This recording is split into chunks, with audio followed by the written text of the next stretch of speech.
Tay, pwede po ba kayo ma-interview? Short survey lang po. Ano po ang hatol nyo tungkol sa impeachment niya? Guilty or not guilty? Guilty yan. Guilty. Bakit niya po nasabing guilty? Hindi binalik yung ano eh. Yung confidential fund eh. Hindi binalik yung ano eh. Yung confidential fund eh. Walang paliwanag sa peke resibo eh. So sa tingin niyo po dapat siya magpaliwanag pagdating sa confidential fund? Para maintindihan ng mga tao. Ano naman po ang masasabi niyo tungkol sa pagtakbo niya bilang presidente sa 2020? Para malalaman niya kung baka mapahiya siya kung matalo siya. Ganun po. Oo. Sige po sir, thank you po. Pwede magtanong? Okay lang po. Tama lang kayo sa vlog. Mami, tanong lang. Ano ang hatol mo sa kanya tungkol sa impeachment? Guilty or not guilty po? Guilty. Guilty po. Bakit po? Sa preliminary pa lang nakaano ba ako? Hindi niya masagot. Iniinano niya, inililihis niya ang sagot. Nililiis niya po. Yes. Opo. Iba-iba, oo. Dapat po ba siya magpaliwanag tungkol sa confidential funds? Yes. Oo. Tatakbo daw po siya pagka-presidente. Ano po masasabi niyo? She is not supposed to run for president. She is not supposed to run for president. Marami siyang sasagutin muna. Hindi karapat-dapat. Yun lang po. Maraming salamat po, Mami. Guilty kung ako lang. Bakit naman po guilty? Kasi yung mga balita na yung pangungurakot niya.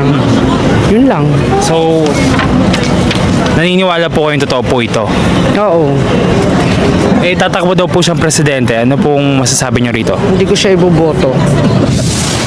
Tay, pwede ka masama sa vlog tayo, okay lang ba? May tatanong lang po ako. Sir, anong hatol mo sa kanya sa impeachment? Guilty or not guilty? Guilty. Bakit po guilty? Magnanakaw. Magnanakaw yan. Ayoko dyan. Ano pong ninakaw? Yung sa ano niya? Confidential. Oo. So sir, Hindi na mapaliwanag. Tapos yung ginastos niya ng 11 days lang yung 125 million. po, salamat sir, thank you po. Ang hatol niyo pagdating sa usaping impeachment niya, guilty or not guilty? Guilty. Bakit po guilty? Yung confidential fund, hindi niya pinapaliwanag. Basta napunta. Confidential fund, hindi niya pinapaliwanag. Basta napunta. So dapat niya pong ipaliwanag itong 612.5 million confidential fund. Dapat na ilabas niya lahat yan para yung tao maging malinaw sa kanila. Tatakbo daw po siyang presidente. Ano masasabi niyo? Mag-isipuan siya na 100 times. Mag-isipuan siya na 100 times. 100 times. Bago siya mag-decide. Yun lamang po. Maraming salamat po. Ano pong hatol mo pagdating sa impeachment? Guilty or not guilty? Guilty. Bakit po guilty? Kurakot sila eh. Kurakot sila eh.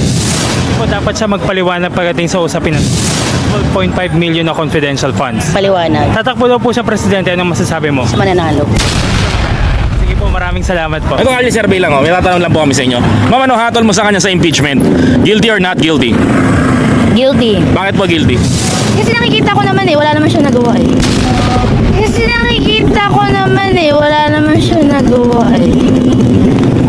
Tsaka yung sa fund, yung 11 million ba yon? Yung sa 125 million in 11 days.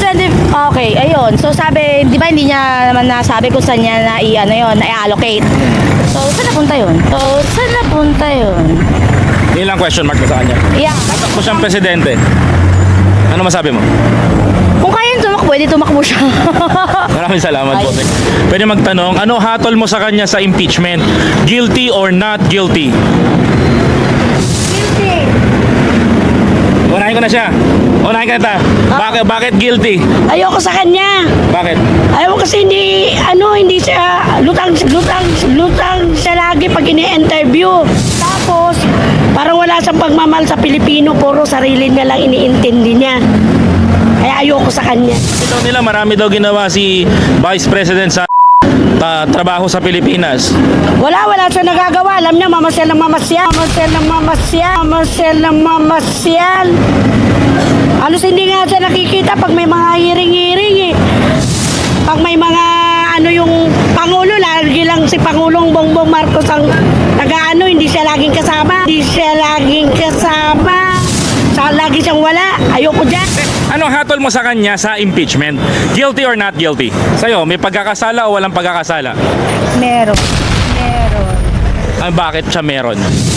niya, hindi siya naging wise sa paghawak ng pondo. Sa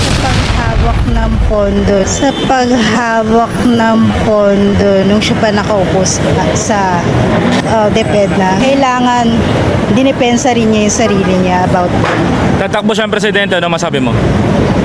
well, choice naman niya po yun. So, good luck na lang po sa kanya.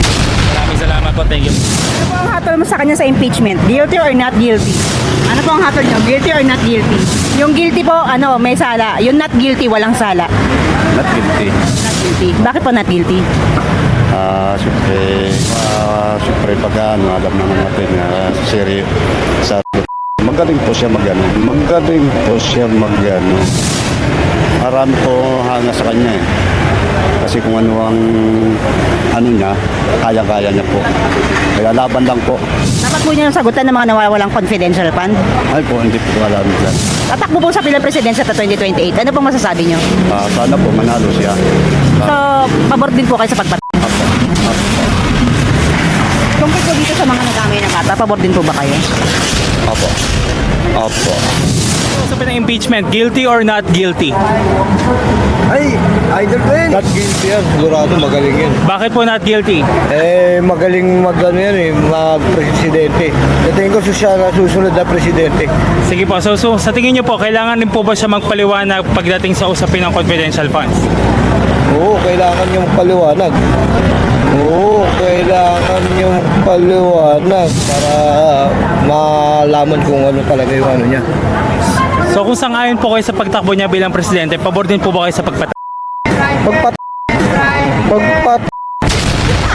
Sabi po kasi nila, babalik daw ang EJK pag naupo siya. Pag ganyan hindi wala nang tumakbo. Ewan ko lang sir, pag ganyan. Okay lang sama ka sa vlog, okay lang. May tanong lang ako. May tanong lang. Ikaw, may tanong lang. Ito yung tanong. Ito. Ano ang hatol mo sa kanya sa impeachment? Guilty or not guilty? Seryoso mo tanong? Seryoso. The guilty. The guilty. Bakit guilty? Deserve naman yung ma-impeach. Bakit? Sa anong paraan? Bilang estudyante, bilang mamamayan ng Pilipino? Siyempre, as an eduk student, naging secretary kasi siya ng department ng education. So, hindi valid reason yung wala kang nabigay na resibo para mapakita na meron ka ba talagang ginastos para sa education. So, bilang estudyante, may nagawa ba siya? Wala. Maraming salamat po. Thank you po.